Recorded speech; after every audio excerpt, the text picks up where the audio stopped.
Bændur í Eyjafirði fjölmenntu á fund í félagsheimilinu Hlíðarbæ í vikunni þar sem Ragnar Árnason, prófessor við Háskóla Íslands, kynnti fyrstu niðurstöðu skýrslu sem hann að gera fyrir kaupfélag Skagfirðinga, meðal annars áhrif þess að afnema núverandi greiðslumatskerfi í mjólkuriðnaði.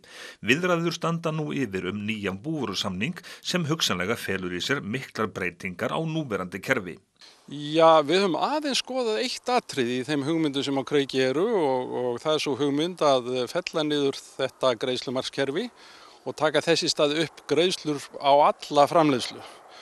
Og okkar niðurstaða er ótvírætt sú að það sé þjóðhagslega óhagkvæmt vegna þess að það ýti undir meiri framleiðslu og það muni sömuleiðis bitna á hagsmunum bænda vegna þess að þeir eru togaðir til þess að framleiða meira fyrir raunverulega sömu beingreiðslur, sömu heildarupphæð sem dreifist það bara á fleiri einingar en til þess að framleiða þessar fleiri einingar þá þurfa þeir að leggja í framleiðslu kostnað. Samfélagið tapar sömuleiðis vegna þess að það framleitt meira með kostnaði sem er talsvert umfram það sem hægt er að fá fyrir þessa framleiðslu, til dæmis til útflutnings. Hvaða fjármunir eru þarna í húfi? Það eru einhverjir milljarðir. Eins og ég sagði þá er þessi rannsókn svona á byrjunarstigi og við höfum ekki tölu sett, við höfum ekki reynt að meta stærðirnar en þetta eru einhverjir milljarðar sem eru þarna í húfi.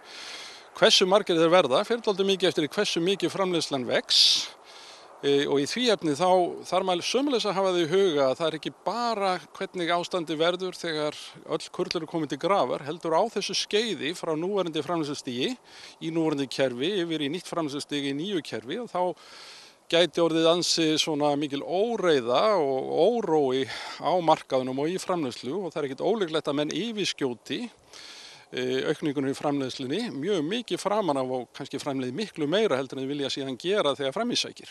En breytingar þær koma vantarlega misjafnlega niður á bændum, hvort eru stórir eða smáir, skuldlitlir eða skuldmiklir?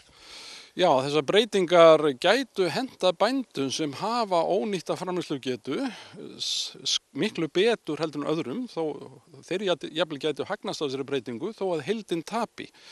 Eftir sem bændur eru smærri og hafa minna af ónýttri framleiðslugetu, svo ég tala ekki eða eru svona tiltölulega vel skuldsettir og megi ekki við miklu, að þeim mun erfiðara að vera fyrir þessa bændur að komast yfir þennan hjalla.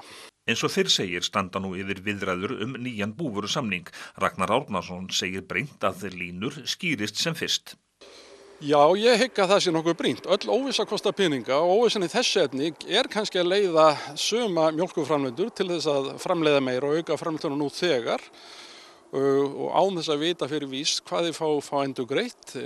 Ég tel að hér séu mikilsverð mál á ferðinni, bæði þjóðhagslega og fyrir bændur sem stétt, sérstaklega mjólkurbændur. Og þess vegna beri að vanda þær breytingar sem eðlilegt er að gera á núverandi fyrirkomulagi í mjólkurframleiðslu og styrkjakerfinu í kringum hana mjög vel og mín hugmynd er svo að forráðamenn þessara mála að þeir reynir nú að leiða saman sem flest sjónarmið í þessu máli og sem besta sérfræðinga og fari vandlega við málið þannig að ekki sé raðsaðum ráð fram og þær breytingar sem gerðar verða verði skynsamlegar og til mikillar og góðrar framtíðar. En nú hefur MS hvatt bændur sérstaklega til þess að framleiða sem mest og MS er svo í eigu bænda?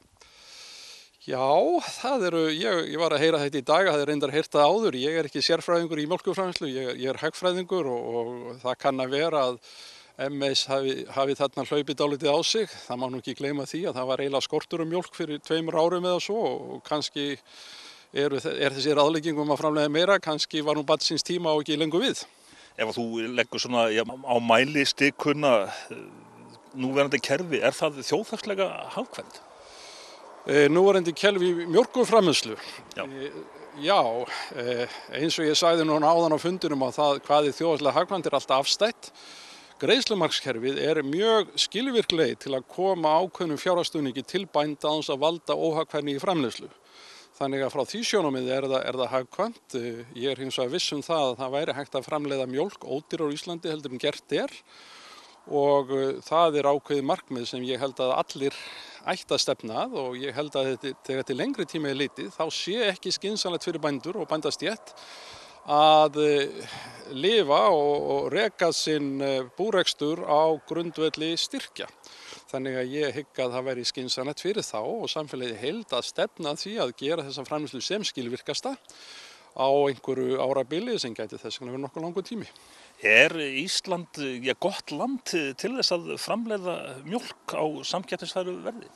Nú spyrðu mann sem ekki sérfræðingur í búrekstri en það sem ég séð í kringum í heiminum og það sem ég veit framleiðslu yfirleitt og þar á meðal landbúnaðarframleiðslu, þá er mjög margt sem bendir til þess að Ísland sé satt að segja bara nokkuð gott landbúnaðarland. Hér er mikið land sem er tiltölulega ódýrt miðað við það sem gengur og gerist í nágrannalöndunum. Við höfum nóg vatn, við höfum kjartgott gras, það sem er á móti okkur veðráttan og svona heldur kalt loftslag, en það er nú bara einn þáttur af mjög mörgum sem skapa góða landbúnaðarframleiðslu. Hvenær verður ykkar skýrsla svo endalega tilbúin?